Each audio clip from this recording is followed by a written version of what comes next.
Good morning, everyone, and welcome to the Real Estate Podcast. I'm Todd Sumney, the Chief Industry Officer for HomeSmart International, and we have a real treat for you today.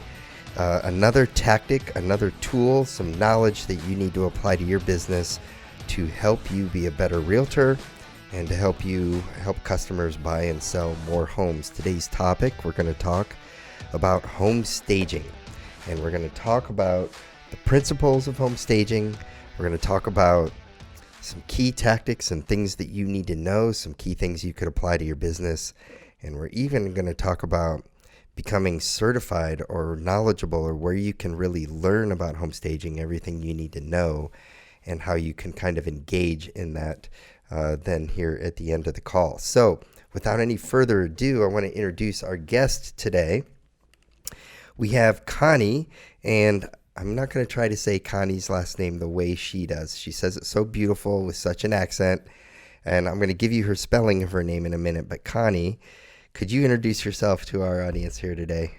Hi, my name is Connie Nedergaard, and I'm with the Professional Property Stager Learning Institute. I love it.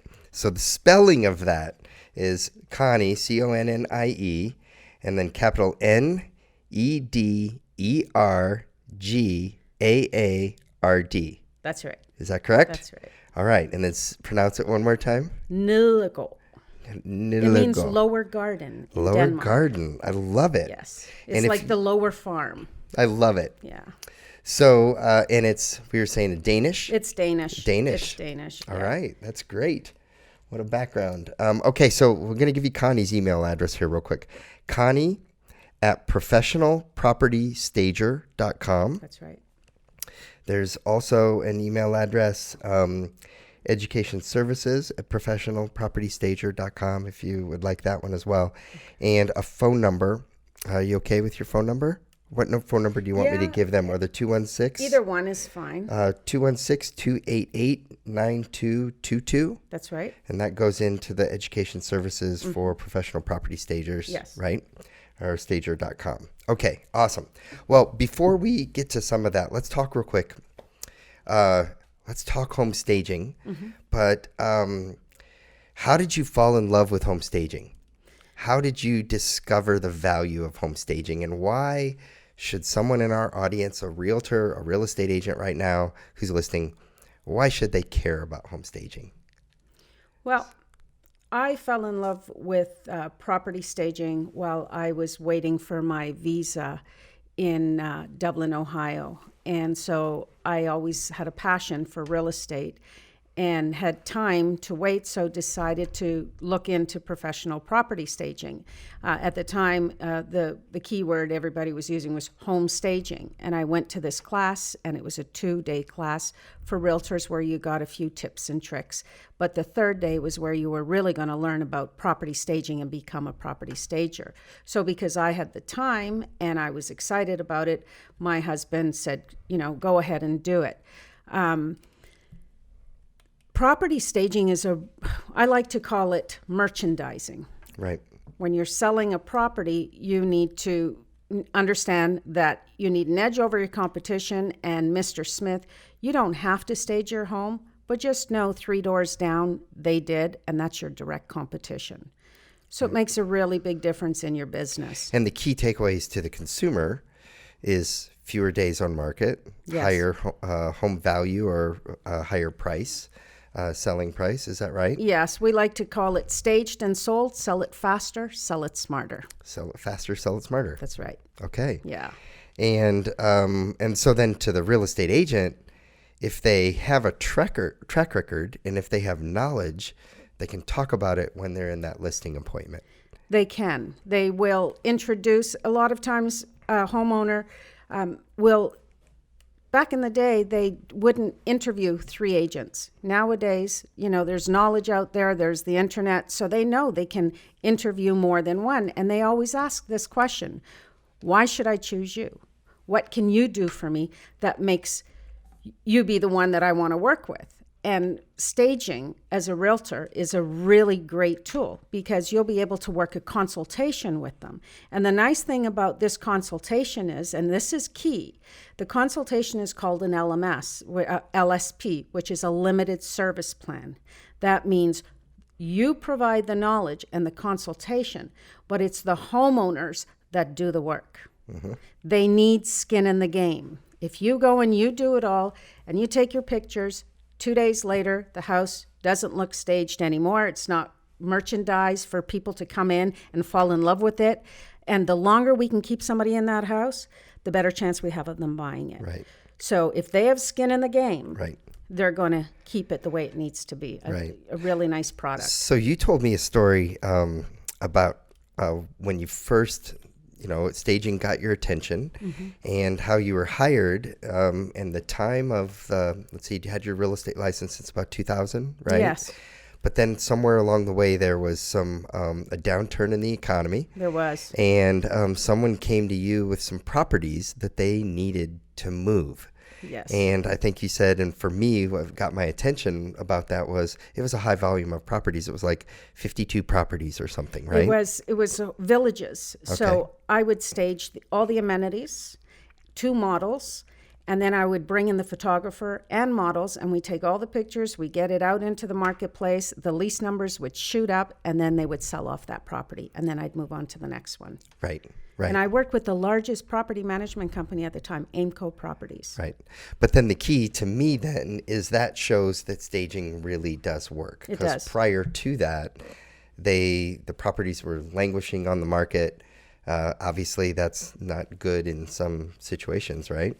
So home staging does work. So if you were to boil down to talking to an agent, say in California, or an agent in Ohio or mm-hmm. New York right now, who what are the key principles they need to know about home staging just right out of the gate? Well, first, one of the biggest things it doesn't matter where you're located, we have a 70-30 rule. So when you live in your home, 70% of your space is filled with your things, 30% of it's vacant. When we go to put it on the market, we reverse that rule. That means 70% of that space needs to be vacant, and only 30% of it needs to have your things in it. So give me some examples of that. Like, for example, let's say we're in a living room, mm-hmm. and you have bookcases. And on those bookcases, you have all kinds of stuff and baskets and all that, those goodies. That's one spot where you would 70-30 it. You need a really great traffic flow to draw them into that space. So you've got to configure the furniture in that space and imagine that there's more than one person walking through there. There's usually an agent or at least 2 people. So we need to create that traffic flow. And by doing that, we need to pull out some of the pieces in that space. So those spaces feel bigger and brighter. Gotcha. Another little tip we always tell people is eliminate all the bulbs in the house, remove them, and get fresh ones.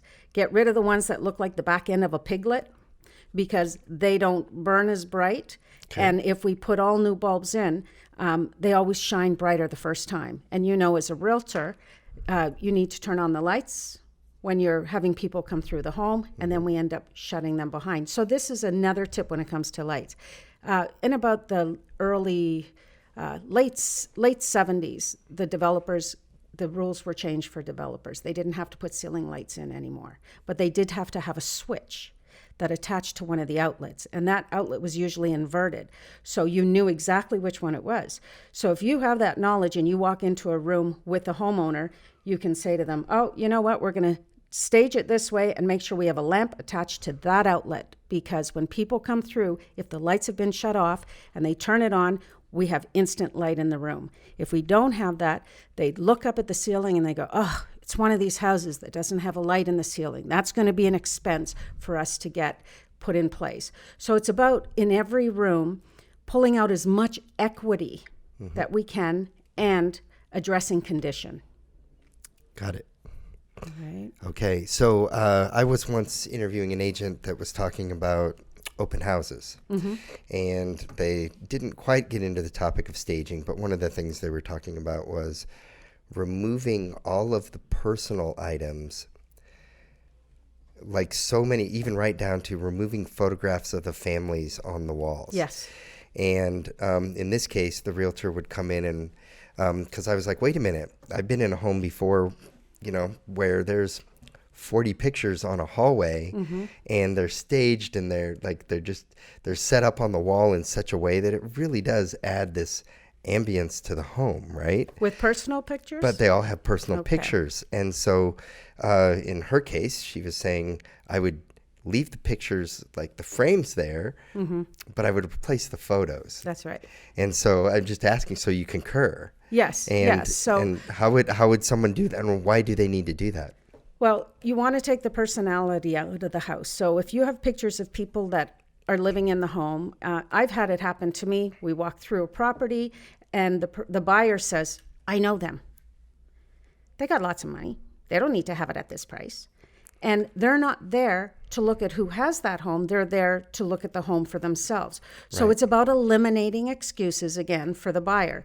So if you're on a time constraint and you have this collage of all these picture frames with all the family pictures in it, sometimes we don't have the time to take it all down and repair the walls and replace it and paint. So I always recommend find landscapes or different florals that, different that you can put up and just put them in front of those family images. Right. If you have one that's just off to the right, when you walk into a foyer or any room, if that's a family picture, one of the agents, and I always ask for tips when you come to my class because, this is a community. We should be helping each other and sharing. So one of the agents that came to the class, she says, I usually find a fun map that I can fold up and put in front of that photo. So when they walk in, they see the town that they're visiting, and it just gives this little, welcome. So there's a lot of great ways to get around it. A lot of times people say depersonalize the home. You have to be careful that you don't all of a sudden give it a feeling of a walk-in clinic where everything is very sterile. People have to feel and fall in love with the spaces they're wearing. It's just like when you go and try on clothes. If it feels right, you'll buy it. So, that's what we do with that. That's great. So, because that does make sense to me. You're removing those barriers, and there's you also have different, just demographics, different age groups, different races, different so you have religious family, religious items, everything. So, I understand the 70-30, flip it, 30-70, open it up. You're going to open it up with light, right? You're going to depersonalize it, but not make it sterile. That's right. Right? What else? When you have religious items, what I teach in my classes, we're in this world of real estate. So when you do the consultation, you meet with your clients, we're going to do a know, like, and trust 3 times when we go through the property. If we don't have that, if people don't know what we're going to do there, they don't like what we're telling them, they're not going to trust us and they're not going to move forward. So we get 90% return rates on our consultation reports because they're only 6 pages long. We're not writing our opinion. It's pretty much laid out. The only place we write in those reports is where we talk about condition, because condition's different in every home. So if somebody, you have to honor your seller's items and things in the home because it still is their home, even though we're taking the home, turning it into a house, which becomes a product. Right. But if they have religious items, remove them for pictures, remove them during showings, but allow them to have those things. They still do need to live there. And if you make it impossible for these people, they're just not going to do anything. So you really that was one of my questions. Them. Okay, who's doing this? Is it you? Is it the homeowner? It's the homeowner. Is it together? So you're really consulting. Yes, you provide them with a report. Now, why is that important? Why is it important? At one point you had said to me, the homeowner really needs to skin in the game. Yeah. And otherwise 3 days later, it's going to be like you were never there. That's right. So talk about that a little bit. Okay. We have this thing called the limited service plan. That's what you're going to learn when you take the course. It's a consultation report, and the limited part means you, the agent, do a limited amount of the work. It's the homeowners that do the work. So you provide the knowledge, the consultation. In this day and age, it's really great that you can have a cell phone, because as they start a room, and if they're confused, you can tell them, okay, I'm going to guide you. I'm going to tell you where to start. You're going to send me pictures as you move along so I can help you. And that's a really great tool. But they have to have skin in the game, because what happens is if you go over there and you do this and you're working on it for 2 weeks, a lot of new agents will do that, and they go, well, I just want this listing and I just want to get it right. So they'll go over there for 2 weeks. Then they've promised open houses and everything else, and now the house doesn't sell because the staging isn't kept up, because the homeowners didn't have any part in it. And now they're saying, well, where is she? She said this house would sell right away. She said she'd have all these open houses, and the husband will turn around. Well, you know where she is. She spent 2 weeks staging our house. She's probably somewhere else staging somebody else's house. She's not looking for buyers. So they need to be part of this. Got it. And it makes a big difference. Well, and it makes a big difference from the end result because I've seen before and after photos, right? And you see a room before staging, a room after. Yeah. And it doesn't, let's talk about the expense. It doesn't have to be expensive, right? Because it doesn't. Some of these principles, you're just removing, you're packing up. You're moving anyway, so let's get it started. Right. Okay. Yeah. So then do you recommend that your customers get a storage unit? We do. And when you take the course, you get preferred vendors that work with us that will provide discounts for your clients. So again, it goes back to that 70-30 rule.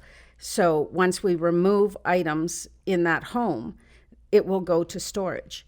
Right. And what I usually do is... How big of a storage unit, typically? It all depends on the size of the home. Okay, but let's say a 20... And the size of the clutter. Got it. Okay, so let's just say you're gonna 2,200 square foot home. And it's a senior who's been there for 30 years. Yeah, there you go. Okay. Or a young professional who's been in there and they don't have a lot. Okay, So got it. I understand. yeah. Okay, I see your point. Yeah. Okay, so but let's say it's a family who's been there 15 years. Just an approximate. Is it just a small little unit? So pack them up in boxes and put them there, and you never know. I guess you're gonna have to gauge. Well, but you're give gonna the variance. Yeah, and so for instance, let's say I come into a home and they have a king bed, and that master bedroom doesn't have space for that king bed. The first thing we do is we eliminate that. But if a secondary bedroom has a queen bed in it, we'll move it to the master bedroom, and now all of a sudden you need some beds. So a lot of times what we do is when the king beds leave and they're starting to pack up, because if they don't want a big storage unit, they can start to pack the boxes, stack them, and then put the box from that single box on there, from the king bed, and then they can get a mattress on top of that, and all of a sudden we have 2 extra rooms that do have bedrooms in it without beds in it, without having to eliminate all their bedding and add that to a storage. So there's a lot of ways you can tweak it to help them. Right. And you always talk to the client, what's your urgency of selling? What is your budget? Right. So, and you don't know, are they moving away together? Right. Or are they going, are they fighting over who's getting what furniture? Yep. Can it go to storage? So there's a lot of things that come into play, and that's where you have your conversation. And I'll say one other thing. When you go and you do your listing presentation, you don't do your consultation the same day. You come back. Once you've got that signed agreement, you come back as the property stager and you work with them. Because you want that listing. But again, you're giving consultation, and then they Yes. really need to be invested in it. They really and do. That seems and like you'll that's tag one of the what keys stays for me. and what goes. There you go. And then you're going to come back later and check. You check in with them, and then you come back on staging day. You have fine-tune days. So just before the photographer comes, you'll come in for an hour and fine-tune with them, because even though they do all these things, you're the one with the talent in staging, and you're the one who is going to finesse it and finish it up for them. So your photographs look stunning. Right. Well, and the spatial aspects really do make a lot of sense too. And that's where I think sometimes if the agents, they need to pay attention to that. Like when you do have a king bedroom and a king bed in a bedroom and a dresser, a table and a chair, and then a little couch, and the room is just full. There's no room. And it makes the room look small, It does. even though the room is a big room. It is, yeah. Right? So just removing a couple things. And you stand in the doorway with them, and you start with a compliment, and the first thing you say to them is, remember when we sat at the kitchen table and we talked about the values of staging and how it's going to benefit you to help sell your home faster and smarter? We talked about the 70-30 rule. And I will tag every space that needs to have a 70-30 rule. So for instance, when I get to the master bedroom, I might put a tag on the closet and say, okay, that's 70-30. Let's go in and take a look, Mr. and Mrs. Seller. Anything that's on the top shelf and you don't need it, it needs to be packed away. Anything that's staying, you keep it in a solid bin. If it's clear, we're still seeing your clutter. When you have showings, push your clothes to the sides, because more wall space they see, the more the buyers believe they're buying. And then that same rule applies on the floor. And while I'm in here looking at the light, again, this is one of those lights that need to be changed out so it's brighter. So this is the 70-30 rule. And another thing you also need to give your clients is reason why they need to make the change. If you don't give them a reason why, then it won't make sense to them and they won't change it. So for instance, I'll say, Mr. Seller, I'm going to tag the tall boy to go. And the reason for that is just beyond the tall boy is the master bathroom. And if somebody's seen several houses in one day, they might not step into that space, but if they can see there's another opening to another space, they want to go in and see what's there. Now we can sell them that space. Right. So it's really important that you explain every space as you move through it, and you will get the results that you're looking for. Okay, so let's get to some real specific tactics. Okay. With the listing appointment.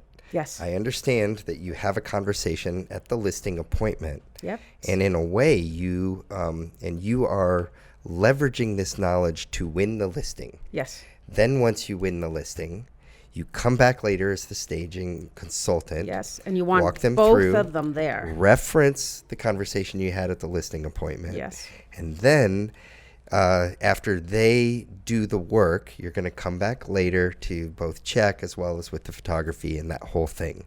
Yes. So let's take it step by step. When you're in the listing appointment, what do you say to show yourself to be a better real estate professional than other people they may interview? What are some key things that you say in that appointment to win the listing, specifically with regards to staging? Okay. So I usually come in, and of course I'm with HomeSmart, so I really like to talk about all the benefits I can do with social media, and I like to present at that time. I tell them I'm going to do a coming soon because this property is going to look fabulous, and the way we're going to get that is through property staging.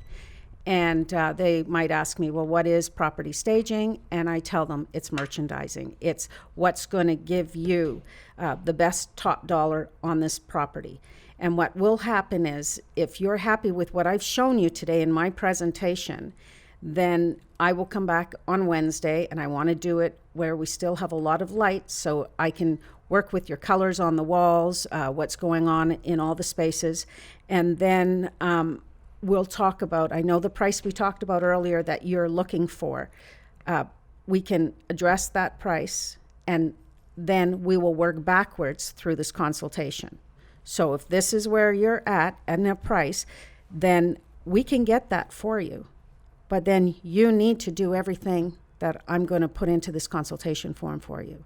Right. And I will come back and we'll do the consultation. And how this works is I will go through, and so you understand the benefits of staging and why I'm going to be there that day. And I go through a whole presentation book with you on that value. Then I go through the property alone, and I make recommendations throughout. When I'm ready for you, I come back to the kitchen table and I take you and I bring you through the house, and we go room by room so I can explain those recommendations. And then we pick a fine-tuned date. And they'll look at you. What do you mean a fine-tuned date? That's the date I come back just before photos. If you don't have an accountability date, again, none of this is going to happen for you. So they're stressed about, oh my gosh, what's she going to say about the house? But they're also excited because they have this leverage. And again, I always tell them, you don't have to stage. Nobody does. But for instance, in my situation, I can sit at the table and say, there's 4,000 realtors that have been trained with staging. You know, they're staging homes. That's your direct competition. So you don't have to, but you're not going to get the dollar that you want.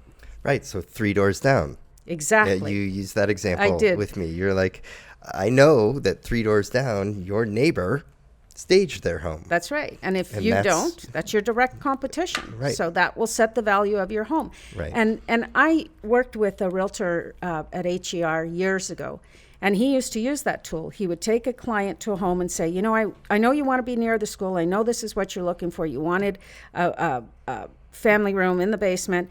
I'm going to take you to this house. And they walk through and it's really dark and it feels a little small. And he says, now I'm going to show you another one. It's not as close to the school, but I'm going to take you in there. It's the same house, but I think you're going to love it. And it has the 70-30 rule. It's been brightened up. It's depersonalized. It's got a traffic flow where they use pop of color to drag them through the house. And all of a sudden they go, wow, are you sure this is the same house? It feels so much bigger. It feels so much brighter. And that's the one he sells. So he used to use other homes that weren't staged to sell his. Mm-hmm. Oh, yeah. Smart. Yeah. Smart. And then when he's meeting with a potential listing, he can tell that story. Yes. And say, I could take you right now to 2 homes that are exactly. Exactly. You'll see the difference, and then you're going to want to That's right. do this with your home. Yes. And you're going to want to trust me, and you're going to want to hire me. Exactly. Right. And one tip to that, when you start doing this, you can always speak better to your own experiences.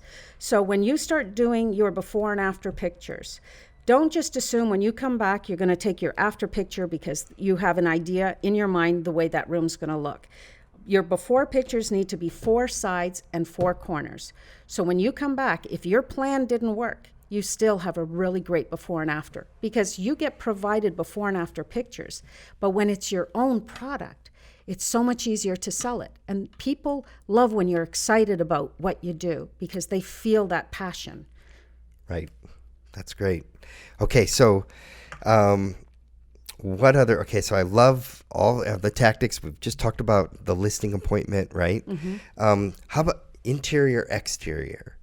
Is staging only inside? That's a good question. Or is it? It's both. Okay. So when you take this course, part of the course, once you've passed your exam, you get an exterior checklist.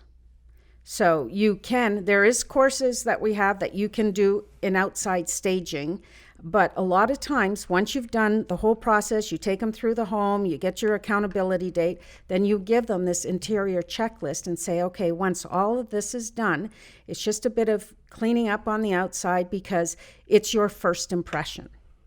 So, which brings up another thing. When you come back as the stager to work on the inside of the house, you need to, as soon as that door opens, you need to do this.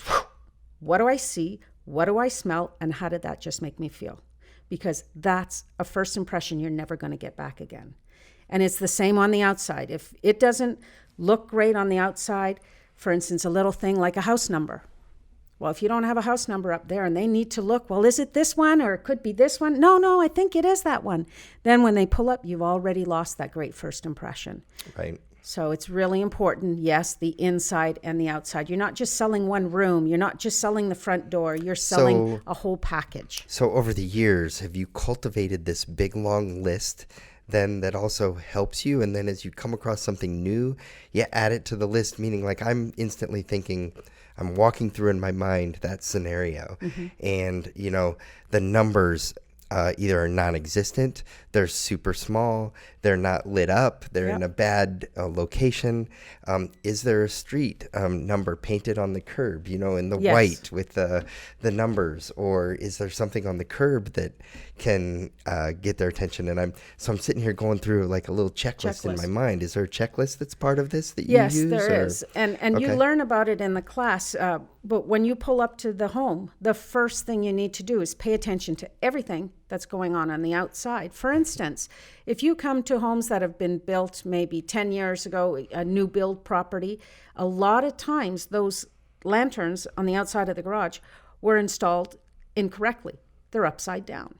So I always take a look at that because when I get to the front door and I meet with the homeowners, it happens more often than not. They hire, the guy comes, he just puts it, it looks right. And people lived with him for 10 years and didn't even change. So I show up And I go, oh, hi, nice to meet you. I always start with a compliment, so we get the whole know, like, and trust. And then when we're in there, I go, oh, did you know your lanterns out front, in front of the driveway or in the garage, they were installed incorrectly. They're actually upside down.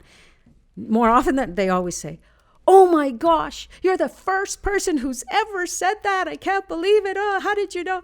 And one thing, of course, your friends aren't going to tell you that. They don't want to hurt your feelings. Right. But what happens for me is they go, wow, she pays attention to detail. Like it. She's really great at what she does. And I'm really excited to hear. And again, that goes back to building that know, like, and trust. So when you get there, look around, see what's there. So then the door opens, find a compliment. Right. Wow, what a great property. That lawn.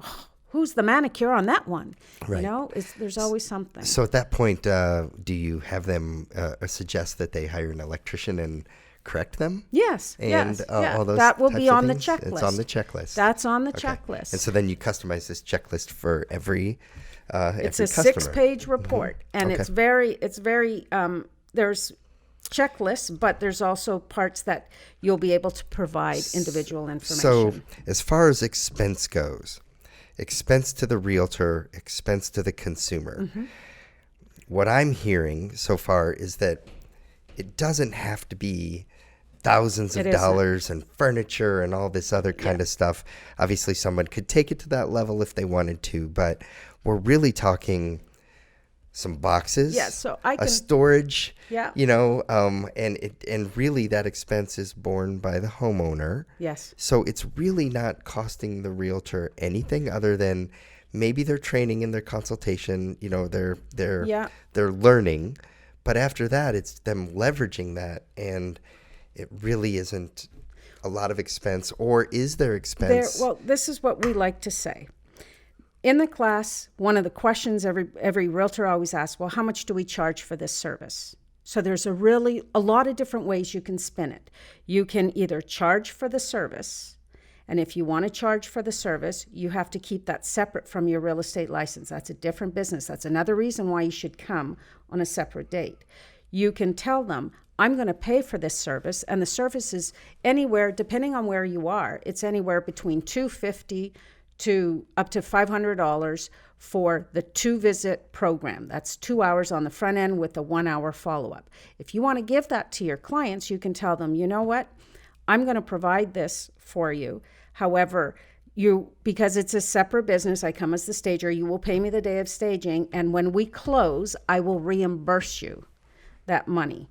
So they know, because again, if it's a client that you're working with that says, oh, great, we're going to take all these great ideas and next week we're going to drop you as an agent and we're moving on to somebody else, then you've worked for nothing again. If you feel this is somebody that would never do that, that's up to you too. Or if there's 2 of you in the office and you just want to help each other out and you say, I work with this fabulous stager, she's going to come and stage your property, she's in our office, and I'm going to give you a $100 coupon that you can use that day. So when the other agent shows up, now the fee isn't $350, it's $250. However, it's been my experience where I went to an office and then the sister office had the same class.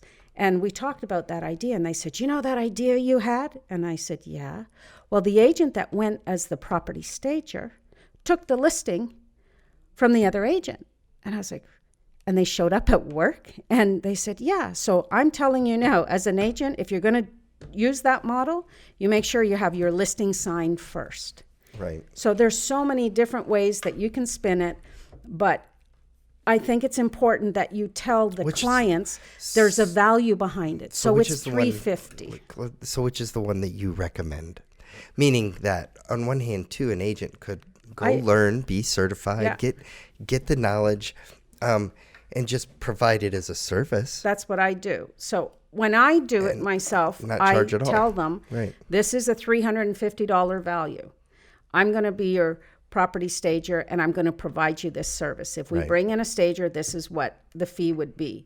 So I'm going to do that for you. Well, and I will tell you there should be some value behind it for them. There should. And I'm going to tell you that just with my years of business experience, number one, the simpler you keep it, the better. Exactly. And you start adding in extra little items. And I'm not saying if there's those of you that are listening that do it, great. But I'm just saying I I started in my mind gravitating toward the keep it simple. That's right. And just provide it as the value. Number two, Yes. There is so much competition. There is, and that's your edge. and that's your edge. And, Yeah. and that's an instant way to create that value Yeah. and eliminate those variables of So they won't losing a even listing. consider They won't even anybody consider, else. yeah. That's right. Yeah. So I would say great. one other thing. Sometimes when you do this limited service, it falls into becoming this next level, which is a shared service plan. And that's where the clients may have to rent furniture from an outsourced company and things like that. And that's a little different than what I was. Yes. Right, So what I new would level. say is the consultation level, that's a service that is part of your business that Right. you provide that has a value behind it. But if they need to rent, you must let the homeowners, at least I would tell them that's something that falls to the homeowner. So when you come to the class, you get a brochure and it talks about the limited service plan, talks about the shared service plan and full service, which is vacant. So I always tell them, I'm here to provide you this wonderful service today. It's a 2-hour with a 1-hour follow-up. Should you need any accessories, bedding, or anything like that, that usually falls to the homeowner. It's very clear that they know that's their part in the game. Right. So, love this. Love all the tactics. Love everything. And it's really, I think, let's go to the part about talking about being certified. Yes. So, is this certification a national certification? Are there CE credits to come learn? Like, I've seen various throughout the industry. So in your company or the one that you're involved with, how does that work? And if agents are intrigued by what they heard today, yes, what would you recommend that they go do? I would recommend, first of all, it's a 6 credit hour course in the states where we're in 12 states now. You get 6 credit hours for continuing ed. You also get your certification with all your tools, and it comes with all your branding. So your picture, your logo, and all of that, and then you're on the Property Stager talent page. If the course has been approved across the country at around $250, but we never have it at that. As a realtor, we have fees and dues and everything else, so we try to keep it as low as possible. So for realtors, it's a 2-level program.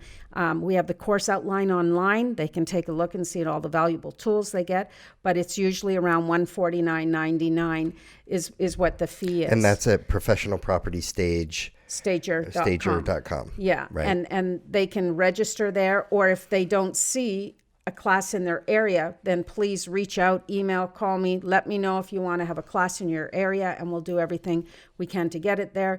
You'll get your books, you'll get your branding, you'll get discounts. Sherwin-Williams plays a really big role with us where they provide all these fun things in the class. Sherwin-Williams, because it's paint and it's colors and it's brightness. And they get their samples, and they get, once they're passed, they get free tools from Sherwin-Williams as part of our pack. And we've been with them for 18 years. Right. Pods does stuff for us. So there's a lot of really good things that they get with the course, and you can register online. The website's going to be a new one in the next few weeks, fresher, and so it's exciting. And that's pretty much what it is. Great. And if there are any title or mortgage companies that are listening, you can obviously also work to bring this into your area with your customers. So you'll come in and that's what you're doing right now. You're traveling around the country. I travel around. Doing some classes. They for provide the different venue groups and they provide the that. lunch. It's Great. a 6-hour course. There's a lot of information. You have a week to write your exam. If you can't do it in that time frame, all you need to do is reach out for an extension. Right. So. Right. Okay. So, wow, what a wealth of information. So, your contact information, again, Connie at professionalpropertystager.com. Yes. And we hope you've all enjoyed the podcast today. Before we go, though, so let's do a wrap up. What are 3 tactics, 3 action items if you were to break down, someone's listened to this today, they're like, that makes sense, I'm intrigued. What are the 3 things they take away? Like, just learn, apply, do. Like, what would you recommend that they do? if you have your certification as a property stager, you have an edge over somebody else. You're going to provide tools to your clients with the 70-30 rule. It's a product that takes a home, turns it into a house, which is a product, where you will be able to provide your clients with tips and tricks and a full consultation report so they get to market at the price they want to be. And I have seen time and time again multiple offers after doing this kind of a service. Right. So your big recommendations, let's learn about it, get certified, apply it to your business. Yes, make this part of who you are. This part of who you are. You know, a lot of people have this misconception, I've got to pay so much of a percentage for you to sell my house. What am I getting for it? Well, guess what? You're going to have this house that's going to stand out from the rest. You're going to get that number that you want. You're going to have less time on market. So if you're already looking at another property, you know, you don't have to worry about being on the market for 3, 4, 5, 6 months. A lot of times homes are sold, well, the last one I did was in 6 hours. So it can be anywhere from 6 hours to 2 weeks to a month. But if you don't stage it, you know, people come and go through the home, and even if it's a house they love, people go through and they look for ways to discount it. So they look for things that they can bring the house property value down. Right. If we eliminate all those excuses when they come through, all they can do is say, this is the one. I love it. Let's move in. Right. Well, Connie, wow, what a wealth of information today. Thank you for joining us. Well, thanks for having me. And, you know, I'd like to maybe even circle back with you a little bit in the future. Yeah, you know, and see how things are going. And, you know, as you're conducting your business, maybe think of some stories you can come back and tell the audience before and afters and case studies and things like that. And we'll have you back on. Oh, thank you. And do that. So that'd be wonderful. I hope that all of you, the listening audience today, have enjoyed the Real Estate Podcast here. And thank you to Connie Nedergaard. All right, there you go. And we hope you enjoyed today's Real Estate Podcast. Hope to see you back on future episodes. So thank you all for joining, and go have a successful day. Like what you're hearing on The Real Estate? Tell your friends about us. Tell them to check out all of our episodes on Google Podcasts, Apple Podcasts, YouTube, and Spotify. And don't forget to send any topics you want us to tackle to therealestate@homesmart.com.